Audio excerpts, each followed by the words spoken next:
Shalom, Horas bagi kita semua, jemaat yang dikasihi oleh Tuhan Yesus Kristus dimanapun kita berada saat ini. Kiranya kasih karunia dan damai sejahtera daripada Allah Bapa dan dari anaknya Yesus Kristus menyertai kita sekalian. Hari ini Selasa 6 Juni 2023. Firman Tuhan akan menjadi tuntunan bagi kita menjalani hari ini. Namun sebelumnya marilah kita berdoa. Ya Bapa yang baik, Bapa yang kami puji dan sembah dalam Yesus Kristus, yang bersyukur Tuhan buat pagi hari yang indah ini, karena Engkau memberkati kami, menganugerahkan kepada kami sukacita, kesehatan, kekuatan, dan juga kesempatan menjalani hari ini bersama dengan Engkau. Firman-Mu akan kami dengar, biarlah kuasa Roh Kudus-Mu yang menyertai hati pikiran kami. Dalam Kristus kami telah berdoa. Amin. Firman Tuhan bagi kita tertulis dalam Injil Lukas pasal 6 ayat 49. Tetapi siapa saja yang mendengar perkataanku tetapi tidak melakukannya, ia sama dengan seorang yang mendirikan rumah di atas tanah tanpa dasar. Ketika banjir melandanya, rumah itu segera roboh dan hebatlah kerusakannya. Demikian pembacaan firman Tuhan.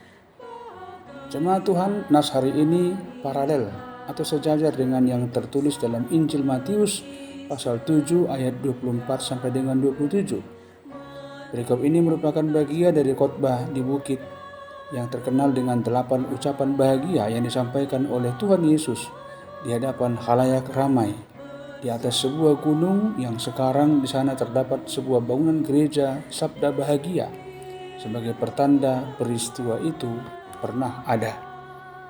Sabda bahagia yang disampaikan oleh Tuhan Yesus itu bertujuan membentuk suatu komunitas dengan karakter Kristus. Sebab itu sekaligus juga sabda itu menjadi undangan bagi semua orang percaya untuk dapat ambil bagian dalam kehidupan kerajaan Allah. Jemaat Tuhan, hidup sebagai orang beriman tidak cukup ditandai dengan kerajinan beribadah yang bersifat formalitas semata, hadir pada setiap persekutuan, memberikan persembahan dan kewajiban-kewajiban lainnya. Namun tingkah laku dan kata kita jauh bertentangan dengan yang dikehendaki Tuhan melalui firman-Nya. Itulah yang menjadi teguran Yesus atas khalayak ramai itu melalui perikop ini. Mengapa kamu berseru kepadaku, Tuhan, Tuhan, padahal kamu tidak melakukan apa yang aku katakan? Pada ayat 46.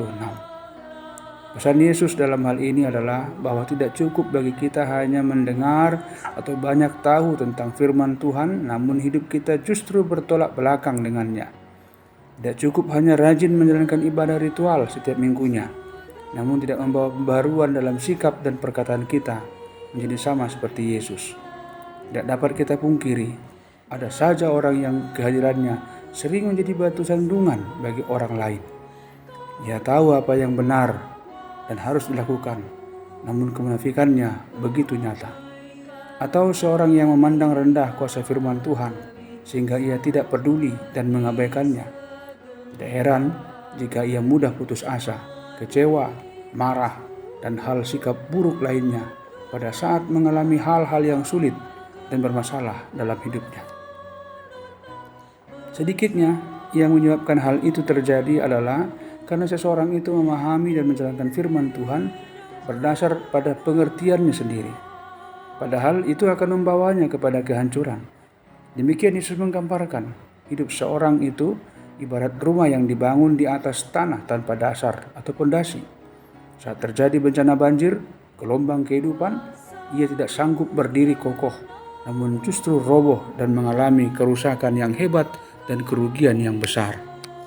Jemaat Tuhan, hidup setia dan bertekun dalam mendengarkan firman Tuhan adalah hidup yang meminta kita untuk dapat meminta kuasa Roh Kudus mengajarkan dan mengingatkan kita akan firman itu, sehingga kita diberikan hikmat dan pengetahuan serta kekuatan dalam menjalani kehidupan kita yang tidak pernah lepas dari pergumulan dan gelombang hidup dunia ini. Yakin dan percayalah, Ia akan menyertai dan menolong kita senantiasa. Amin. Terima kasih Tuhan buat firman-Mu yang telah kami dengar dan kami renungkan pagi ini. Dan biarlah kami benar-benar dikuatkan oleh kuasa Roh Kudus-Mu, hidup seturut dengan firman-Mu di tengah-tengah kehidupan kami sehari-hari. Dalam Kristus kami telah berdoa dan bersyukur kepadamu. Amin. Selamat melanjutkan aktivitas hari ini dengan mengandalkan kuasa Tuhan, dan kiranya sukacita dan damai sejahtera menaungi kita bersama. Amin. Horas. Shalom.